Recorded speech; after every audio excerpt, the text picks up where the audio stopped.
Today's episode, in a way, is all about NASCAR's past and future, but it's all happening right here in the present.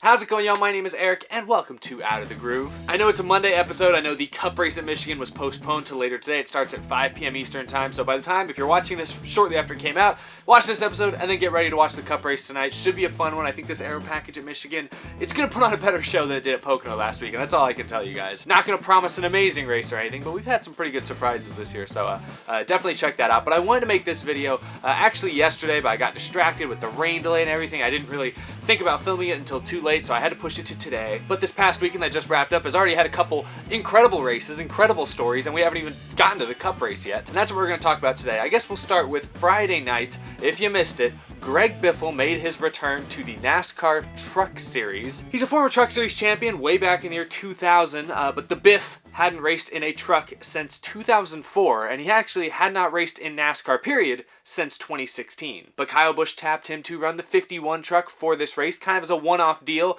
and Greg Biffle sure made the most of it. He didn't dominate the race, but he was consistently right there in the top 5, constantly in contention. It was a wild race at Texas Motor Speedway. Saw more cautions, a record number of cautions for a truck race there. But ultimately, when all the dust settled, Greg Biffle made a triumphant return to NASCAR, winning the race. It was crazy, and not only that, but this was the first race of the Triple Truck Challenge, so he even took home an extra $50,000 bonus. Greg Biffle had a heck of a Friday night, and the entire NASCAR community was basically caught up in a giant mystical cloud of nostalgia watching Greg Biffle win that race. I grew up a big Roush fan in the mid to late 2000s when Biff was in his prime, and so I always liked Greg Biffle. I always rooted for him, wanted him to do well. He spent his whole Cup Series career with Roush Fenway, so it was kind of weird to see him in a Toyota of all things, but to see him win that race, it was fun. It was a flashback right there. Not really sure what there is to take away from it. I mean, I guess there's a couple things. Firstly, I guess by winning this first race of the Triple Truck Challenge that's new this year, he now has the opportunity to go win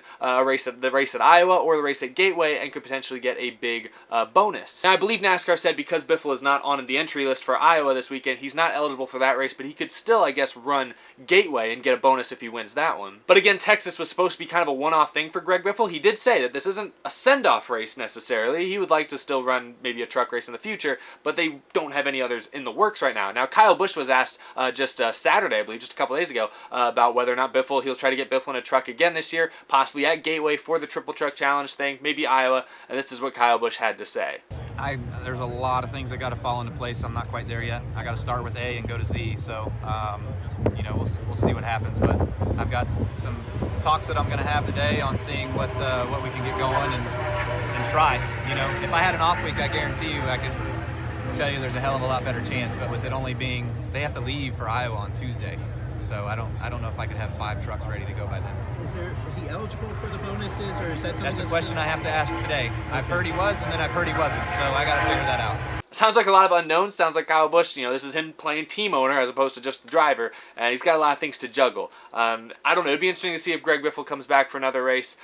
Personally, if I'm Greg Biffle, I might just, you win the race at Texas, go out a winner. I mean, that's the best you can do right there. The only other thing I would say this win kind of says is that NASCAR's youth movement still might be a little behind right now. There are plenty of good young drivers in the Truck Series. I'm not talking about Johnny Sauter, Matt Craft, and some of the older guys, but they're good too. But there's plenty of good young drivers in the Truck Series. Brett Moffitt, Ross Chastain, obviously really good. Even the Kyle Busch Motorsports guys. I think Harrison Burton has a real future. I think Todd Gilliland has a real future. Enfinger, Friesen, etc. There are plenty of drivers in the Truck Series that I think are talented and that could one day get a ride in the Xfinity Series, maybe in the Cup Series at some point, and could win races. But Greg Biffle kind of just reminded everyone Friday night how much experience matters in NASCAR. It's why we've seen, teams that have opted in the Cup Series at least to go with younger drivers in recent years. That's why we've seen them struggle. I've given you guys tons of examples in the past of Cup Series teams opting to go with younger drivers over veterans and how it's hurt that team's overall performance every time they do it. It basically never fails. Even this year, you look at Stewart-Haas Racing. Last year, they were a team of 4 veteran drivers, and they dominated. Stewart-Haas Racing last year was the best team in the Cup Series. All they did this year was get rid of a veteran, Kurt Busch, and bring in a young guy, Daniel Suarez, and they've fallen from grace. It just happens every single time a team does this. It happens, so it's not a coincidence anymore. Experience matters, and Greg Biffle once again proved Friday night that experience. It doesn't matter that he hasn't been in a car in any sort in 3 years. It doesn't matter that he hasn't raced in the Truck Series in 15 years. He's Greg Biffle. He's 49 years old. He's won tons of Cup Series races. He's won tons of Truck Series races. He's a great driver, and he has experience, and so he's going to dominate. That's the biggest takeaway I think I got from Friday night's win. As fun as it was to watch Greg Biffle come back to Texas and win and everything, that was really cool. And just if you'd told me that was going to happen at the beginning of this year, if in February you told me, hey, later this year, Greg Biffle's going to come back and win a Truck Series race, I would have thought you were crazy. I'd be like, Greg Biffle, what? No. But here we are. But ultimately, yeah, the biggest takeaway I got from Friday night is that experience still matters. You could probably bring Mark Martin hit Mark Martin in that 51 truck, put him in an Xfinity car, a decent Xfinity car, and I think Mark Martin could still go get you wins, even though he's like, I don't know how old Mark Martin is. What is he, 60 yet? Mark Martin age. Oh yeah, he's 60, right on the dot. I'm a genius. But yeah, that's what I'm saying. Mark Martin hasn't been in a race car in several years, but he's talented. We know Mark Martin's talented. I think he could show up and still win. That's all I'm saying. I think experience matters. Drivers are retiring younger and younger these days. Matt Kenseth, Carl Edwards, Dale Earnhardt Jr., Tony Stewart, but it's not because they're out of talent. It's just because they've made their money, and other teams want to pay less for drivers. That's why Matt Kenseth isn't racing. Dale Jr. was more health reasons, I suppose. Jeff Gordon, Tony Stewart stepped away just because they wanted to do other things, but Jeff Gordon was still at the top of his game. He made it to the championship 4 in his final season. Experience matters. Greg Biffle proved that, but that was fun to see. I wanted to talk about Greg Biffle's win a little bit because that was just way too awesome to ignore on this show. I know I don't talk about every Truck Series race, every bit of Truck Series news on this show, but that was too good to pass on. That was fun. Now, I mentioned earlier there were several good races this weekend. The NASCAR K&N Pro Series West was in Colorado Saturday night, and that finish ended in controversy. Hailie Deegan getting the win, her second win of the season. Hailie Deegan, if you're not familiar with her, you're probably going to become pretty familiar with her over the next several years because she's the real deal. She's only 17 years old, but she is going places. And she's kind of developing a reputation already early on in her career. That's what I want to talk about here today. But first, let's talk a little bit about this finish that people were talking about, because you might have seen the replay on Twitter, but I doubt many people watched the full race. I actually did. I was excited to watch. I think the K&N Series, when I can watch those races online, I think it's very entertaining. I love seeing stock cars on short tracks. That's one of the best things in the world, in my opinion. So I watched the whole race, so I want to tell you guys what happened, and then I'll give you guys my thoughts on it and tell you guys what I wanted to talk about in this episode. But yeah, so the race at Colorado, it was an aggressive race. It was actually a really fun race to watch for a while there. Deegan ran up in the top 5. Derek Kraus was up there. Her teammate Brittany Zamora was up there battling. Other guys, Jager Jones, among several other drivers up there near the front. It was a good battle. It was a great race to watch, honestly. In the second half of the race, though, Hailie Deegan took the lead, and actually on the second to last run of the race, she pulled ahead. She had like a 2-second lead, was driving away, looked like she was going to cruise to the victory until her teammate spun out with like 3 laps to go. That forced an overtime restart and erased Deegan's lead. Now, Deegan interestingly picked the bottom lane for this restart, where I think for the 1 or 2 restarts before that, she'd picked the top and held her position pretty easily, so I'm not sure why she picked the bottom, but needless to say, on the restart, and I'll show you right here, her teammate Derek Kraus got a pretty good jump from 3rd place, dives it in hard into turn 1, kind of, as you can see, moves Hailie Deegan up out of the groove. I'm sorry, guys. But yeah, he gets into Deegan a little bit, runs her wide, takes the lead, though. But then 1 lap later, on the white flag, going into the final set of corners, Hailie Deegan went full-on aggressiveness here. Going into 3 here, she went full send, ran into the back of the 16, and actually ended up spinning him out. Hailie Deegan went on to win the race. I didn't actually see where Derek Kraus finished, but I guess he didn't finish in the top 3 or 4 like he probably deserved, given how he'd run most of the night. And so that's where the controversy started. After that finish, Deegan winning, there was a sudden outpouring of comments, criticisms, congratulations, all that type of stuff just poured forth like an avalanche of just information and I guess controversy. Because anytime there's a finish like that, there's controversy, and it's fun. I don't understand. This is the kind of controversy I like in NASCAR, when people are complaining about the aero package or the rules and stuff like that. That's not fun for me. When we're actually talking about the on-track product and what happens on the racetrack, that's fun for me. I don't understand when fans get mad whenever I start talking about things like this. Whenever I'm like, oh man, was it a good move? Was it a fair move? Was it a foul move? People are always like, oh no, it's just racing, and I don't understand those fans. I think this is the fun part of racing. It's fun to debate who was in the right, who was in the wrong, if anyone was in incidents like this, because it's on the track. It's what racing is made of, and I like talking about this type of stuff. So that's what I'm doing here. If you want my opinion of this incident, now I am a Hailie Deegan fan. I also like Derek Kraus a little bit from what I've seen, so I don't have a problem with that. I'm not super biased here, but I am a Hailie Deegan fan. I think she's exciting to watch, and I think she could be the future of NASCAR. But yeah, in my opinion, it was a shame that caution came out, because it looked like she was going to run off and win the race easily. She was the best performing car and team and driver all night long. On that final restart, though, Kraus made an aggressive move. I thought his move to kind of move Deegan up out of the groove. Again, I'm sorry, I will stop doing that. I thought that move was aggressive, and if you're going to make a move like that late in the race, you should expect some contact in return. So that's how I feel about that. So when Hailie Deegan drove it in hard and then got into him on the final corner, I thought that was fair game. I thought Hailie Deegan had all the right in the world to bump him and try to bump him out of the way to win the race again. I think when she spun him out completely, the fact that he did spin out completely, I think that's where it went a little far. Wish she didn't spin him out, but I don't think she went into the corner intending to spin him out. I think she just intended to hit him really hard and try to get him up all out of shape and everything, and just pass him the way he was able to kind of get her out of shape. She obviously hit him really hard, and that did cause him to spin out. So that's the only thing I wasn't a big fan of there. I wish she hadn't completely spun him out like that, but at the same time, it would have been a real shame for her to lose that race after a caution that wasn't her fault, and then a restart where the guy kind of roughed her up to get the win. That would have been really lame for her to lose the race that way, so I understand her being aggressive in the final corners. Wish she didn't completely spin him out, but as a result, I can't really pick a side here. I think both drivers kind of were the way they were. I hate using the phrase racing incident, but that's kind of how this felt. Anyway, that's my opinion if you wanted to hear it. And if you didn't want to hear it, I'm sorry, I gave it to you anyways. But now let's talk about what this means, the way I did with Biffle, what his win meant for the Truck Series.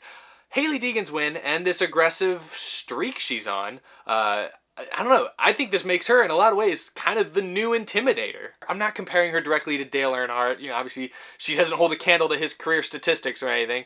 So I'm not sitting here saying she's the new Dale Earnhardt. But the way Dale Earnhardt was, you know, he was before my time, but I've watched plenty of replays. I've heard stories, read anecdotes, and everything. I have a pretty good idea of what Dale Earnhardt Sr. was like as a driver. He was an aggressive race car driver. He was the kind of guy that, you know, if he felt like he was faster than you and he felt like you were holding him up, he would put the bumper to you. And if you spun out, you spun out. That's the kind of driver Dale Earnhardt Sr. was. Kind of controversial, polarizing, aggressive, but that's what earned him the nickname, the Intimidator. And I think of all the young drivers I've seen in NASCAR the last few years, Hailie Deegan is the closest thing I've seen to kind of driving the way Dale Sr. did. She's proving it time and time again with the way she's winning a lot of these races. If she knows she's faster than you at the end of these races and you're holding her up, or if you rough her up a little bit beforehand, she's going to hit you. She's going to hit you back, and she's going to make sure it hurts. That's very Dale Earnhardt Sr.-esque, at least in that respect. Is that a good thing? Is that a bad thing? I don't know. Dale Sr. was very polarizing in his time. I think if Hailie Deegan continues this aggressive driving style throughout her NASCAR career, she'll make a lot of friends because she's going to win probably a lot of races. She's going to be very successful. She'll gain a strong fan base because off the track, her personality is through the roof great. But along the way, she's going to make some enemies. She's going to wreck some drivers. Some drivers probably won't be happy about it. Some of their fan bases probably won't be happy about it. So she has the potential of becoming a very polarizing figure in the sport. Is that a good thing? Is that a bad thing? I don't know. You know, Dale Sr. was very polarizing, and he's a 7-time champion.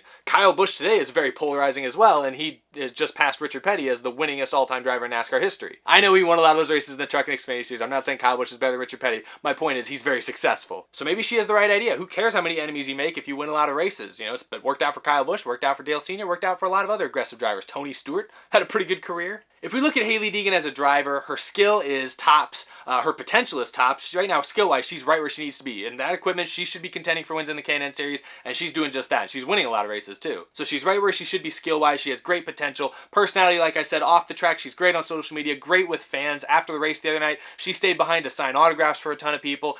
Personality, off the track stuff is great as well. But her driving style is aggressive. If we're going to talk about how she races on the track, she's proven now that she is an aggressive racer. That is her personality. You know, a lot of these drivers we talk about in the Cup Series today don't really have that strong of off-the-track personalities. Well, most of them definitely do not have strong on-the-track personalities. Like, what kind of driver is Erik Jones? I like Erik Jones, but what is he? I think he's a clean driver, but then he puts blocks on like Clint Bowyer a few weeks back, and, you know, maybe he's kind of an aggressive driver. What's William Byron like? What is he an aggressive driver? Like, Alex, I don't know any of these drivers' personalities on the track or really off the track. Hailie Deegan is making it clear exactly what kind of driver she is on the track and off the track. And I think that's part of what's going to make her really important in NASCAR going forward. She's going to be a great kind of face of NASCAR going forward. But if she keeps racing the way she's racing right now, she's going to make some enemies. She's going to make a lot of friends, a lot of fans, but she's also going to make some enemies. And I hope people are prepared for that, because it seems like she is, the way she's been driving. And I'll show you guys an example here. There are already some people kind of in the world of NASCAR that are very divided about Hailie Deegan and her driving style. I don't usually do this. I don't usually show you guys just tweet threads on the show, but I found this one very interesting, and I wanted to share it with you guys. There's a few tweets here that I thought were pretty interesting, personally. So after Hailie Deegan won that race, Freddie Kraft, who's the spotter for Bubba Wallace in the Cup Series, tweeted, "What a joke. Good job, Derek Kraus. Drove the poop out of a broken race car most of the race, only to get run over on the last lap. Ridiculous." So you can see there, Freddie Kraft not a fan of Hailie Deegan's last lap move. He seemed to think that was kind of foul. And now because I'm a Matt Kenseth fan, you guys know I follow his son Ross Kenseth, who used to race, in some of NASCAR's lower series, actually won an ARCA race in one of his only starts. So he responded on Twitter, and they actually had a pretty interesting thread here going. So here's Ross Kenseth's reply. He said, if he didn't miss the corner when 3 wide, I'd agree with you. Open himself up to it. Freddie then said, felt like she left the door open and he sent it in. If she went down into 3 and moved him up or doored him back, I have no issues at all. But she didn't give him a chance. His only mistake was leaving the door open himself into 3. Either way, he was still getting cleaned out. Kenseth replied, I'm never a fan of dumping someone for any reason, but I can understand it in the moment. I'd be hot if I got put 3 wide and then the guy missed the corner beneath me. Then Kraft, I'd probably be a little more understanding if it was the first time, but she's starting to develop a pattern. Racing is going to suffer because NASCAR is showing these kids anything goes on the last lap. Then Kenseth has been that way for a few years now though, cup level included on short tracks. I liked it better when there was more respect given, but that doesn't seem to be racing anymore. 0 feels like kill or be killed. The modified and K&N races I spot seem to be the worst. Think you need to start there and try to set a precedence, and maybe it'll carry its way up the ladder. So I know, sorry, that was a lot of reading. I don't usually just sit there and read tweets, but I thought that was interesting, and that kind of illustrates my point here. Hailie Deegan has developed a pattern of racing aggressively, and it's not just her. There are a lot of these drivers in a lot of these lower series where we see a lot of bump and runs, a lot of contact, and that, according to Freddie Kraft at least, he feels like that's becoming the norm. Is that a good thing? Is that a bad thing? I'll let you guys decide because I think fans are split on this. Some fans really like clean racing and hold that to the highest regard. Other fans like some aggressiveness, bump and runs, and little spins here and there. A lot of fans like that as well, so I think that's pretty split. I'll let you guys decide what future you'd like for NASCAR, but I think Freddie Kraft is pointing out, and Ross Kenseth there are pointing out something very interesting. A lot of these lower series NASCAR races, we're seeing more of these aggressive finishes, bump and runs, spin and wins, all that type of stuff, and it's kind of maybe going to start carrying itself forward into the Cup Series, especially with this new playoff format in the Cup Series. It seems like NASCAR is really encouraging aggressive moves like that. We saw it at Martinsville last year with Martin Truex Jr. and Joey Logano. Logano sent it in the final turn at Martinsville and got the win because he needed to make the playoffs, and based on what we're seeing in these lower series, remember Logano's kind of a younger driver still, it just feels like that's this new age of racing in stock cars now. Use the bumpers because you got them. I like that NASCAR drivers are not afraid to bump into each other because I think that's one of the things that sets it apart from other world-class racing series like Formula 1. If you so much as look at a guy funny, you might get a penalty. IndyCar, there are penalties for blocking and things like that because you just can't run into people with those cars. It's too dangerous. NASCAR, with the way these cars are built, you can hit each other a little bit and, it's not that big a deal. But there could be a point where it starts going too far. Too many guys dumping people for the win, things like that. So I thought Freddie Kraft, Ross Kenseth do offer up interesting perspectives there, which is why I wanted to share it with you guys. But I'll let you guys be the judge in the comments. What do you think about Hailie Deegan's move? Was it fair? Was it foul? Was it kind of just the way it is, just a racing deal, which I hate using that phrase, but that's kind of how it feels in this case. Let me know what you guys think. But yeah, thank you all so much for watching. Hope you enjoyed this episode. Remember, you can follow me on Twitter and Instagram. You can also check out down by the description how you can get yourself an Out of the Groove t-shirt and support the show. I really appreciate that. Also, big thank you to my Patreon supporters. Y'all know it. Michael Harrison, at G of the Stars, Mentally Defective Cameron James, John Colbins, Jason Arlong, Wesley Donaldson, Isaac Dennison, Mika Suzuki, iFantasyRace.com, TheRacingInsiders.com, Matthew Koulopoulos, Adam Lean, Pebby Luscious, and the rest of these awesome Patreon supporters. Thank you all so much for your continued support. I greatly appreciate it, and I could not do this show without you guys, so thank you. Yeah, kind of an impromptu episode here. Enjoy the Cup race. I might have an episode up even later tonight, so it might be 2 episodes in one day. Maybe I push that one to tomorrow. We'll see, but I hope you guys enjoyed this one. I got some more episodes planned later this week. A lot of fun stuff in the works, I hope. I'm going to be at the Slinger Nationals in a month. A month from today, actually, or a month from yesterday, I suppose. Gonna go see my boy Matt Kenseth race one last time, possibly. I think Daniel Hemrick's gonna be up there, Ty Majeski. There's gonna be some other NASCAR connections up there as well, but I'm gonna be there filming it and everything, documenting it. Hopefully we can get Matt Kenseth, maybe not on the show, but I'd like to get Matt Kenseth featured in a video on this channel. That would be a dream come true, but just want to tease that because I got some projects such as that one that I'm working on this summer that I'm excited to share with you guys in due time. So thank you all so much for the support. Hope you guys are excited for what's to come, because I sure am.